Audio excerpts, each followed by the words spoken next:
क्या आपने कभी रास्ते में पड़े कुछ सिक्के या चमकता हुआ नोट देखा है और सोचा हो कि इसे उठा लूं? लेकिन क्या आप जानते हैं कि कई बार ये धन नहीं बल्कि परीक्षा होती है। जी हाँ, हिंदू धर्म में इसे लक्ष्मी की परीक्षा कहा गया है। शास्त्र कहते हैं कि जो धन आपका नहीं है उसे उठाना आपकी किस्मत की दिशा बदल सकता है और गलत दिशा में भी ले जा सकता है, क्योंकि धन केवल कागज या धातु नहीं, ये अपने मालिक की ऊर्जा और कर्म का बोझ लेकर चलता है। और यदि आप उस धन को बिना अधिकार के छू लेते हैं तो सिर्फ उसकी कीमत नहीं उठाते, उसके साथ जुड़े पाप, दुख और कर्म फल भी अपने जीवन में ले आते हैं। भगवान श्री कृष्ण ने कहा है, अनुचित रूप से प्राप्त वस्तु मनुष्य के धर्म, बुद्धि और लक्ष्मी तीनों को नष्ट कर देती है। और पुराणों में ऐसी कथाएं मिलती हैं जहां गड़ा हुआ धन उठाने वाले लोग अचानक बीमार पड़ गए, घर में कलह बढ़ गया और उनकी लक्ष्मी पल भर में जैसे रूठ गई हो। तो आखिर क्यों रास्ते में मिले पैसे इतने अशुभ माने जाते हैं? क्या सच में ये किसी तांत्रिक प्रक्रिया से बंधा हो सकता है, या इन पैसों में गिरे हुए व्यक्ति के दुख दर्द की ऊर्जा छिपी रहती है? और क्या ये छोटी सी लालसा वास्तव में आपके कर्मों को दूषित कर देती है? आज हम इसी रहस्य पर पर्दा उठाने वाले हैं और बताएंगे कि धर्म, कर्म और पौराणिक मान्यताएं गिरे हुए धन को अपशगुन क्यों मानती हैं। तो वीडियो को अंत तक जरूर देखिएगा, क्योंकि आज की जानकारी आपके जीवन की दिशा बदल सकती है। दोस्तों, हिंदू धर्म में धन को लक्ष्मी का स्वरूप माना गया है। धन सिर्फ पैसे का नाम नहीं है, ये ऊर्जा है। और शास्त्र कहते हैं, अनुचित रूप से प्राप्त धन विध्वंस का कारण बनता है। इसका मतलब है कि गलत तरीके से या बिना अधिकार के लिया गया धन आपके जीवन में अशांति, विवाद और नकारात्मक ऊर्जा ला सकता है। मनुस्मृति में स्पष्ट कहा गया है कि जो व्यक्ति किसी दूसरे का खोया हुआ धन चुराता है वो पाप का भागी बनता है। यहाँ चोरी का मतलब सिर्फ जानबूझकर चोरी करना नहीं है, बल्कि किसी का खोया हुआ पैसा अपने उपयोग में लेना भी चोरी ही माना गया है। पुराणों में एक ऐसा प्रसंग आता है कि एक व्यक्ति को जंगल में गड़ा हुआ धन मिला। उसने सोचा कि किस्मत का साथ है, वो धन घर ले आया। लेकिन कुछ दिनों में परिवार में झगड़े बढ़ने लगे, स्वास्थ्य खराब होने लगा, व्यापार में नुकसान और अंततः पूरा धन नष्ट हो गया। बाद में एक ऋषि ने बताया कि वो धन किसी पूर्वज का था जिसे मंत्रों द्वारा रक्षा दी गई थी। उसकी अनुमति के बिना लिया गया धन शाप बन जाता है। अब इस कथा का एक अर्थ स्पष्ट है कि गड़ा हुआ धन अक्सर किसी तांत्रिक प्रक्रिया, कुलधन, दान दक्षिणा या कर्म ऊर्जा से बंधा होता है। इसे उठाना जीवन में भारी विघ्न ला सकता है। इसलिए हमें रास्ते से पड़ा धन या किसी और की कमाई को कभी भी नहीं लेना चाहिए। हमें हमेशा अपने हक की कमाई ही रखनी चाहिए। इसे लेकर गीता में श्री कृष्ण ने एक बहुत ही अच्छी सीख दी है। वो कहते हैं कि अधर्म से प्राप्त वस्तु मनुष्य को अधर्म के मार्ग पर ही ले जाती है, यानी थोड़े से गलत धन से पूरा जीवन गलत दिशा में जा सकता है।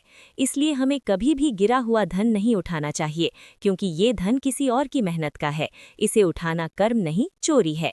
धन पर उसके मालिक की ऊर्जा जुड़ी होती है, इसलिए अगर वो व्यक्ति दुखी, कर्ज में या संकट में था तो उसकी नकारात्मक ऊर्जा आपके घर में भी आ जाती है। माना जाता है कि इससे लक्ष्मी का अपमान होता है। गिरे हुए पैसे उठाने से लक्ष्मी देवी अप्रसन्न होती हैं। साथ ही धार्मिक ग्रंथों के मुताबिक इससे पुण्य का नाश होता है। बिना अधिकार का धन उन कर्मों को भी नष्ट करता है जो आपने अच्छे कामों से कमाए हैं। चलिए इसे गरुड़ पुराण की एक कथा के जरिए आपको समझाता हूँ। एक बार भगवान विष्णु गरुड़ को मृत्यु, धर्म और कर्म फलों के रहस्य समझा रहे थे। गरुड़ ने पूछा, हे प्रभु, ऐसा क्यों कहा गया है कि पराया धन उठाने वाला व्यक्ति भी पाप का भागी बन जाता है? यदि किसी को रास्ते में धन मिल जाए तो क्या वो उसे अपना नहीं मान सकता? तब भगवान विष्णु ने एक अत्यंत गूढ़ कथा सुनाई। प्राचीन काल में सोमदत्त नाम का एक व्यापारी था। वो धार्मिक, सत्यवादी और परिश्रमी था।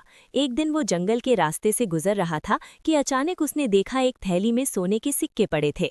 पहले तो उसने सोचा शायद किसी यात्री के हाथ से गिर गए होंगे, लेकिन फिर मन में लालच आया और उसने सोचा किस्मत ने मुझे ये वरदान दिया है, ये धन मेरे जीवन को बदल देगा और कौन जाने इसका मालिक कभी मिले या फिर नहीं।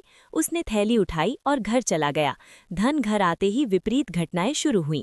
कथा के अनुसार जैसे ही वो धन उसके घर आया, उसकी पत्नी बीमार पड़ गई। व्यापार में अचानक घाटा होने लगा, घर में कलह, क्रोध और अशांति बढ़ने लगी, पशु मवेशी मरने लगे और उसके घर की लक्ष्मी पल भर में जैसे रूठ गई हो। सोमदत्त समझ नहीं पा रहा था कि ऐसा क्यों हो रहा है। कुछ दिनों बाद वो एक ज्योतिषी समान ज्ञानी ऋषि के पास गया। ऋषि ने ध्यान लगाया और कहा, हे सोमदत्त, जो धन तुम घर लाए हो वो किसी और का है।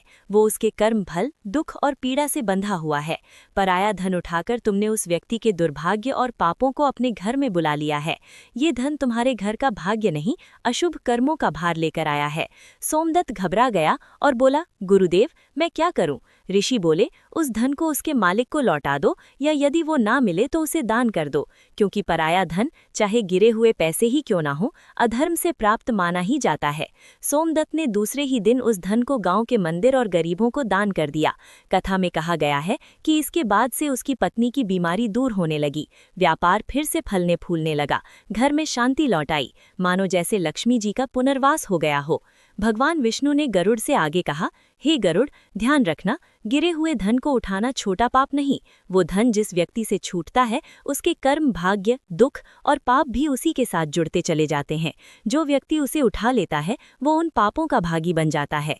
विष्णु जी ने आगे कहा, पराया धन लेना, बिना अधिकार का धन उठाना, चाहे वो छोटा ही क्यों ना हो, व्यक्ति को मृत्यु के बाद उन नरकों में ले जाता है जहां उसे अपने लोभ और अधर्म के लिए कष्ट भोगने पड़ते हैं।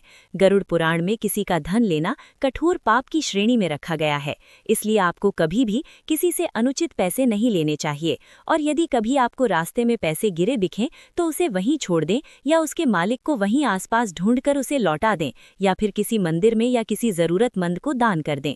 दान करने से उस धन की नकारात्मक ऊर्जा नष्ट हो जाती है, क्योंकि उसको आप दान के भाव से सकारात्मक ऊर्जा से किसी जरूरतमंद को दे रहे हैं। तो दोस्तों, ये थी आज की वीडियो, जिसमें हमने बात की कि आखिर क्यों हमें रास्ते में गिरे हुए पैसे नहीं उठाने चाहिए। आप इस बात को लेकर क्या सोचते हैं, और क्या कभी आपको किसी के गिरे हुए पैसे मिले हैं? अगर हाँ, तो आपने उन पैसों का क्या किया? कमेंट कर हमें जरूर बताएं। साथ ही अगर वीडियो अच्छी लगी हो तो इसे लाइक और शेयर जरूर करें।